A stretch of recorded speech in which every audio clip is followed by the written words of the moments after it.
Some places, even when we can't afford them, become home because they once held the version of us that loved deeply, tried endlessly, and believed in the beauty of small beginnings. This is Letters from Little Saigon channel, where every story feels like a letter written to the past. If you enjoy calm, nostalgic stories about love, memory, and home, please like, share, and subscribe so you won't miss the next letter. I still remember the afternoon we moved into that tiny apartment on Magnolia Street in Garden Grove, California. It was early summer. The sun stretched across the old rooftops.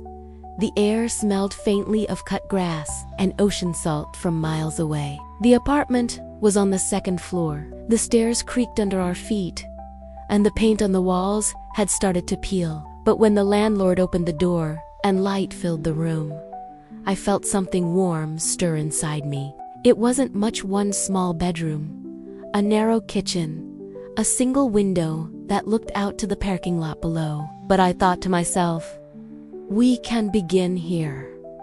We had been married for only a year. He worked nights at a gas station, and I taught part-time at a local community center. Every dollar mattered, yet we still signed the lease even, though the rent was nearly half our income. Because when we stood by that window, watching the city lights blink awake, it felt like hope. Those first weeks, we owned almost nothing. A mattress on the floor, a wobbly wooden table from a garage sale, and a few dishes donated by a friend. Still, each night when we ate dinner together, rice, eggs, maybe a bit of fishet, felt like abundance. We'd leave the little lamp on, hear the soft hum of the fan, and talk about our day as if the whole world was listening. Come home early tomorrow, I'd say. I'll try. But if I'm late, don't wait for me. I will. I'll always wait. Those small promises, they felt like the heart of everything. When you're young and poor, love doesn't need much room. Just enough space to breathe, to wait, and to come home. At night, we'd sit on the narrow balcony, watching lights flicker across the city, wondering if this was what starting over truly meant. By October, Little Saigon had turned cold. Morning fog rolled down Bolsa Avenue, blurring the bright Vietnamese signs. I held a paper cup of coffee for warmth while waiting for the bus. He had already left hours earlier, working nights, studying English in the day our lives overlapping for only a few quiet hours. Sometimes when I came home, he'd already gone. But on the kitchen table, there was always a note. Dinner's in the pot. Don't skip a meal. Simple words, yet they carried more comfort than any paycheck. That winter, the apartment felt colder than outside. The old window let the wind sneak through. The curtains fluttered like tired wings. We couldn't afford a heater, so we huddled under layers of blankets, close enough to hear each other breathe. In the middle of the night, the rain tapped gently on the roof. He reached for my hand, half asleep, and I thought, maybe happiness doesn't have to be big. Maybe it's this sharing the same blanket on a cold night. During our first Lunar New Year in America, I had 2 days off. I bought a small branch of yellow blossoms from a local market and set it on our old table. I tried to make mini sticky rice cakes using the rice cooker, laughing at how odd they looked. When he came home from work at dawn, the whole apartment smelled like home. He smiled, tired but warm, and said, "These cakes smell better than any Ivy had back home." We ate together, with pickled vegetables and canned beer. We called our families back in Vietnam, the video blurry, the connection fading in and out. "Are you cold there?" my mother asked. I forced a smile. "No, Mom. It's warm here." But when the call ended, I sat in silence for a long time. He didn't say a word, just reached over, took my hand, and held it until I stopped shaking. That night, I realized home wasn't a place anymore. It was us, trying. There came a time when even trying felt heavy. I lost my job at the nail salon when business slowed. Half our income was gone. I sat at the kitchen table, staring at numbers written in red Immigrant. Bills, groceries, all impossible. He came home, looked at me quietly, then said, "Hey, we've been through worse. We'll make it through this too." That night, we split one pack of instant noodles and laughed over how terrible it tasted. Somehow, it still felt like victory. A few months later, he found work at a small auto shop.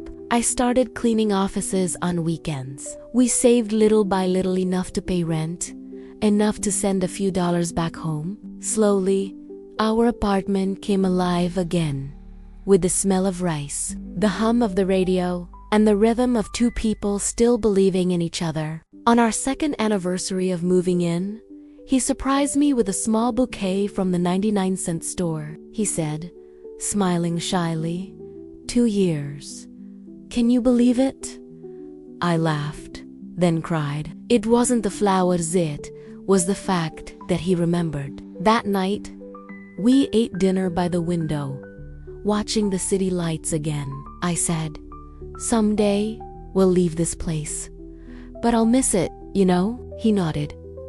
Me too. We built everything from here. Our neighbors were young too, a couple from Da Nang who'd just moved over. They brought us spring rolls and sweet soup, and soon our tiny apartment turned into a weekend gathering spot. We'd sit cross-legged on the floor, eating, laughing, talking about old songs and the streets we missed. For the first time, I realized you could be thousands of miles from home, yet still find it in someone's voice, someone's cooking, someone's laughter that sounds like your mother's. 3 years later, we decided to move. He had gotten a better job in Irvine.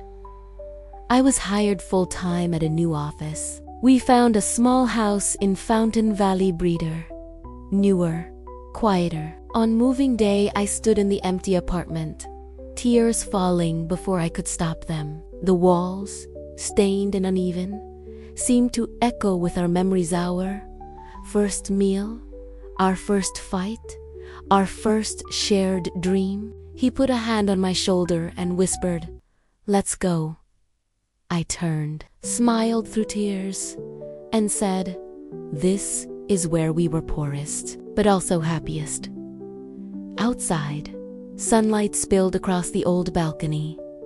Children laughed downstairs, and just like that, we closed the door in the home that made us who we were. Even now, years later, when I sit in our new home, bigger, warmer, quieter, I still think of that apartment. I still see the flicker of its light, hear the soft crackle of the old radio, smell the rice cooking in a tiny pot. It had nothing of value, yet it held everything that mattered.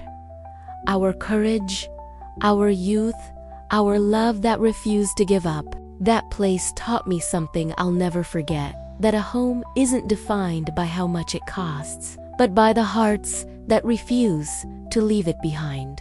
Thank you for listening to this story from Letters from Little Saigon. If you've ever had a place that felt like home, even when you couldn't afford it, share your memory in the comments below. And if this story touched your heart, please like, share, and subscribe to receive the next letter from Little Saigon, where every story is a quiet whisper from the past. Goodbye.